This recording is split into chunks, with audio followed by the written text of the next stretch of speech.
Donc bonjour à tous. Là, la capsule qui va suivre, on va parler en fait de l'enseignement à donner à nos patients, tout ce qui a trait à la consommation sécuritaire. Donc tout ce qui est l'enseignement consommation sécuritaire, c'est une des interventions qui fait partie en fait de la philosophie de réduction des méfaits, donc ce qui vise à diminuer les conséquences négatives de la consommation, tout en fait en respectant les désirs du patient. Donc là, je vais juste couper ma caméra et normalement vous allez avoir la vue sur mon bureau. Consommation sécuritaire, juste je fais un léger aparté pour des choses très basiques, là, ça n'a pas tellement rapport, mais consommation sécuritaire et relations sexuelles protégées, pas oublier les choses de base à la réduction des méfaits, condom, lubrifiant pour nos patients. Donc, si on commence et qu'on fait tout ce qui est drogue fumée, donc besoin de plusieurs matériels, je me crois même dans un tuto YouTube, on va avoir besoin de plusieurs choses que je vais rapprocher de moi. De MaxiCup, je vais revenir un peu plus tard sur de quoi le MaxiCup se compose, mais MaxiCup et de l'eau, une pipe en verre, pipe à crack, qu'on appelle plus communément, c'est comme un petit peu du Pyrex, des filtres juste ici, petit bâtonnet en bois, moi j'en prends 2, et un embout, on va dire, en plastique. Je vais vous montrer l'utilité plus tard. Donc, le principe, ce qui va se passer, c'est que le consommateur va préparer ce qu'il va consommer souvent dans le MaxiCup. Au niveau, par exemple, je vais prendre l'exemple du crack. Souvent, ce qui va se passer, c'est que, en fait, je vais revenir plus en détail sur comment on la monte, là. Ce qu'ils vont faire, c'est qu'ils vont souvent utiliser quelque chose ou de la roche ou comme de la poudre qu'ils vont mélanger avec de l'eau, d'où le fait qu'on leur donne de l'eau stérile pour éviter qu'ils utilisent ce qui pourrait être, par exemple, eau de toilette ou eau de flaque d'égout ou même eau d'une bouteille d'eau où ils auraient mis la bouche avant.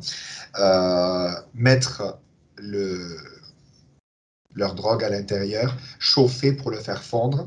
Alors, pas pour donner quelque chose vraiment de liquide, mais quelque chose souvent d'un petit peu plus pâteux qui va se mettre au niveau des filtres. Pour les filtres, plusieurs techniques. La première, là, qui est comme pas souvent conseillée, souvent les gens vont mettre en fait le filtre comme ça, puis utiliser le bâton de bois pour l'enfoncer. Attention, les rebords sont coupants. Puis bien sûr, c'est à chaque fois que je l'explique aux gens que j'ai de la difficulté. Mais là, en faisant ce genre de technique là où on utilise juste un filtre, on appuie, ce qui va se passer souvent, c'est que les filtres ne vont pas rester vont pas rester en place. Et avec cette technique, ce qui n'est pas très sécuritaire, c'est que certes, ça fait un filtre, mais vu qu'il ne reste pas en place au niveau de la pipe, quand les gens vont inhaler, puis inhaler un peu trop fort, ce qui va se passer, c'est que le filtre ici, qui en plus va être chaud du fait qu'il va y avoir une flamme et que c'est du métal, donc va se mettre à être super brûlant, le risque, c'est qu'en inspirant fort, le filtre remonte en fait dans la pipe et surtout viennent se coller au fond de la gorge du patient. On a vu ça plusieurs fois à l'urgence ici. Je peux vous dire que c'est vraiment pas agréable. Un filtre brûlant qui touche la gorge, ça vient juste faire fondre la chair au fond de la gorge et ça vient, comme on va dire, fusionner avec la chair. Donc, à enlever, je vous dis que c'est pas plaisant. Donc, on va utiliser une autre méthode de pliage. Il y en a plein. Ça, c'est plusieurs patients qui me l'ont montré. Donc, souvent, ce qu'ils vont faire, c'est qu'ils vont utiliser plusieurs filtres. Je vais voir veillez à ce que vous voyez quand même assez bien. On va en mettre plusieurs comme ceci, les mettre un petit peu, on va dire, superposés, mais décalés. J'essaie de vous le montrer un petit peu mieux. Je pense que là, vous le voyez mieux. Utilisez le bâton. Hop. J'ai pas mis la meilleure surface, finalement, sur ce bureau. Utilisez le bâton pour, genre, les rouler. Hop. Et à ce moment-là, vous allez avoir une espèce de petite forme, un petit, on va dire, cône comme ça, avec les filtres qui sont superposés. On va le rétrécir un petit peu. Mettre le filtre, hop, qu'on a mis comme ça. Mettre ce cône à l'intérieur de la pipe. Comme je vous dis toujours en faisant attention, ça reste des choses assez tranchantes, malheureusement.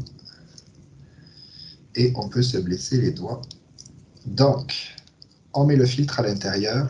Et moi, ce que je fais le plus simple, c'est que je vais utiliser les 2 bâtons et on va appuyer très fort, comme ça.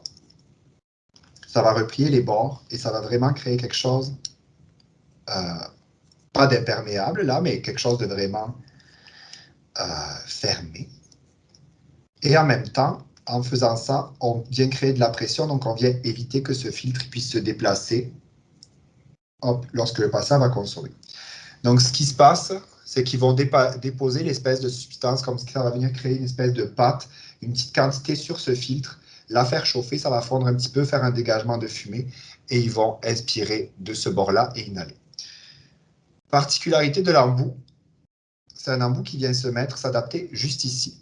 Plusieurs intérêts, cet embout. Le premier, éviter que, si jamais il doit y avoir un partage, c'est-à-dire plusieurs personnes qui utiliseraient la même pipe, éviter que leur bouche entre en contact avec la même surface. Chacun son embout, ce qui vient faire que si votre patient il a les lèvres blessées, qui pourrait mettre, on va dire, du sang, même du sang séché sur la pipe, s'il le passe à quelqu'un d'autre qui a aussi les lèvres blessées, il risquerait d'avoir une transmission d'infection transmissible par le sang, je me répète un petit peu, versus si chacun a son embout, on limite ces risques-là. Deuxième intérêt, ces pipes, ça a beau être du verre comme...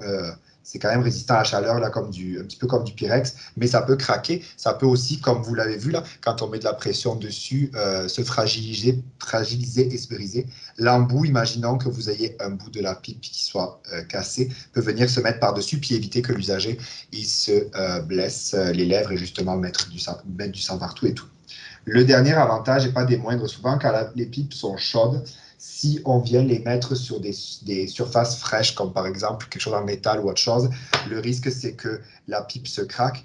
En mettant l'embout en plastique, on vient limiter la conduction de chaleur, ce qui fait que ça évite que ça craque. Une fois que les gens ont consommé avec, qu'elle risque d'être brisée, ou même si elle n'est pas brisée mais qu'ils veulent changer de pipe, toujours leur faire penser à le mettre dans une boîte d'objets coupants, piquants, tranchants. Ça, c'était pour tout ce qui va être consommation fumée.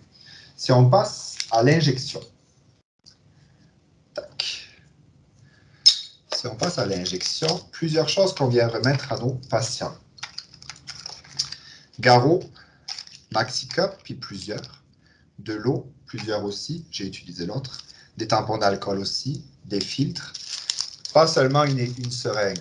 On va leur en remettre plusieurs aussi. Pourquoi? On va éviter que les patients utilisent toujours les mêmes seringues pour plusieurs raisons. D'un, parce qu'à force entrer et sortir, on va dire, imaginons le patient s'injecte, va la poser n'importe où. S'il se réinjecte, il risque vraiment de se mettre des bactéries au niveau de la circulation. L'autre chose aussi, c'est que si jamais il doit consommer avec quelqu'un d'autre, c'est mieux que chacun ait sa seringue. Au niveau de la préparation, ça reste pas mal la même. Ce qui va se passer, les patients vont ouvrir donc, les Maxi Cup. Je vous rappelle juste, Maxi Cup ou Steri-Cup, donc sont stériles. C'est vraiment quelque chose qui est propre. Vous allez avoir ce qui est l'équivalent de la cuillère, là, comme qu'on voit dans les films d'habitude.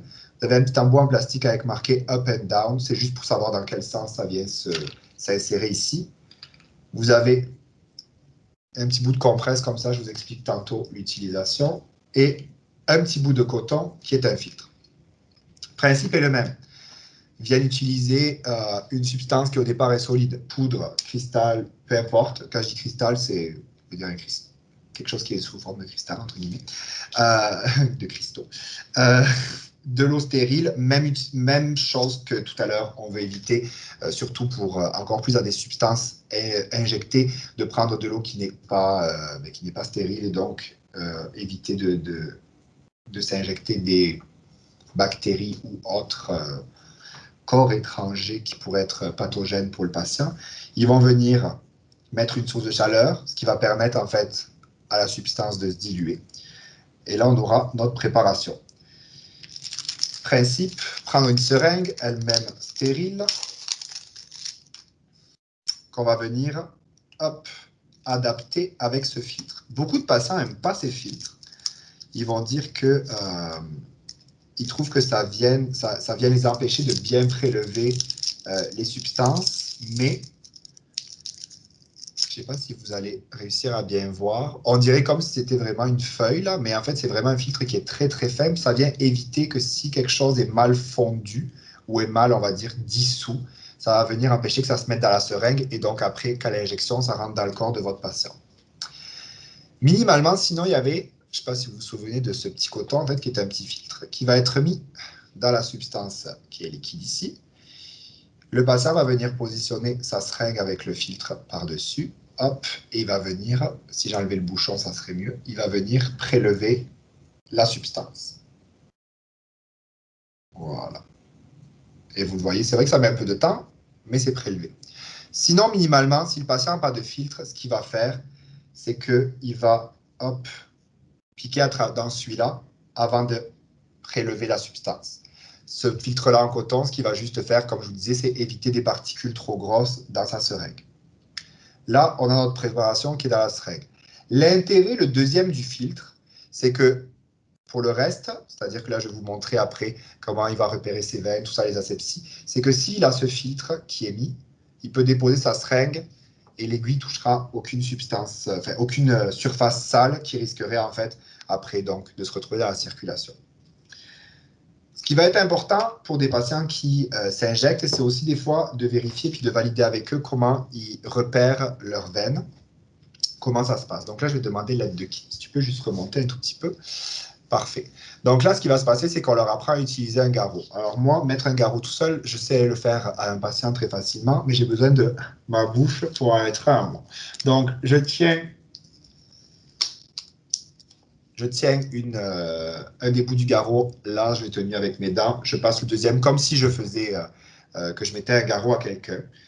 À ce moment-là, on va leur montrer comment repérer les veines. Souvent, on va leur fournir là, des cartes où on va les aider, certains, à repérer les veines principales, puis celles qu'ils peuvent utiliser. Une fois qu'ils ont repéré leurs veines, tampon d'alcool, c'est sûr que dans les techniques, nous, qu'on apprend de soins, là, on apprend à jamais repasser là où on est déjà passé. On va comme passer, puis, ou alors utiliser des techniques en escargot. Je vous dirais, certains patients qui n'ont pas, par exemple, au départ, accès à une douche ou autre chose, moi, ce que je vais surtout leur demander, c'est de frotter jusqu'à que la peau soit propre. Donc, à ce moment-là, ils vont frotter, frotter, frotter, frotter, attendre que ça sèche. On va aussi leur faire se désinfecter les doigts parce qu'ils ont tous le même réflexe. Souvent, c'est d'après aller essayer d'être sûr que c'est toujours là leur veine. Bon. Ils ont désinfecté. Le garrot est toujours là. On va leur montrer comment s'injecter. Donc, tenir la seringue comme un stylo, mais vers soi. Piquer. Pour la vidéo, je m'excuse, je ne me piquerai pas. Mais on va leur montrer comment se piquer. Puis surtout, avec comme le biseau vers le bas. Ce qui va se passer après, on va leur expliquer comment, avec l'index ici, tirer sur le piston, juste pour essayer de faire un retour veineux, pour être sûr qu'il soit bien dans la veine, parce que beaucoup de patients, ce qui va se passer, c'est qu'ils vont s'injecter en passant à être dans la veine alors qu'ils n'y sont pas, puis ils vont venir, entre guillemets, manquer leur shot, donc gâcher de la substance, mais aussi ce qu'ils peuvent aussi faire, c'est se créer des abcès et autres cellulites. Donc, une fois qu'ils ont fait un retour veineux, qu'ils sont bien dans la veine, ils vont s'injecter. Donc là, ils s'injectent la drogue. Et à ce moment-là, on va leur expliquer ou de jeter directement la seringue, ou bien de la déposer à un endroit où c'est sécuritaire, où personne ne pourra se blesser avec. C'est sûr que dans l'idéal, on voudrait que la seringue elle soit directement dans une boîte pour éviter tout risque de contamination à d'autres, ou bien tout risque que le patient se resserve de la seringue qui vient de se servir pour lui-même, et à ce moment-là, risquer encore plus de se contaminer. Quand il a fini de s'injecter, de faire le garrot, on n'oublie pas la petite compresse qui est à l'intérieur, qui est comme une matière hémostatique qui va venir aider à arrêter le saignement, d'un, pour éviter qu'il y ait du sang qui se mette partout et donc risquer de contaminer quelqu'un d'autre, mais aussi pour permettre de cicatriser plus rapidement le point d'injection, pour éviter l'entrée d'autres micro-organismes dans la circulation du patient. Ce qui reste super important, nous, tous les patients ici, ce qu'on fait, c'est qu'on va leur remettre des kits carrément déjà faits avec du matériel, plutôt que leur demander ce qu'ils ont besoin. Donc souvent, ce qu'on va faire, c'est qu'on va préparer directement des pochettes. Dans ces pochettes, libre au patient ou pas de prendre ce qu'il veut ou de prendre sinon des kits qui sont déjà faits. Ce qu'on va rajouter surtout aussi, c'est les cartes de nos partenaires des SIS ou maintenant les SCS, les sites de consommation sécurisés, qui vont rester ouverts pour pouvoir leur fournir d'autres matériels ou bien pour pouvoir leur donner un endroit sécuritaire pour pouvoir consommer et éviter tout danger. La dernière chose, et je pense que vous en avez entendu parler, les trousses de naloxone, toujours à notre disposition, toujours disponibles gratuitement dans les pharmacies. Très important à les remettre aux patients, mais aussi leur donner l'enseignement qui va avec pour éviter tout risque de surdose.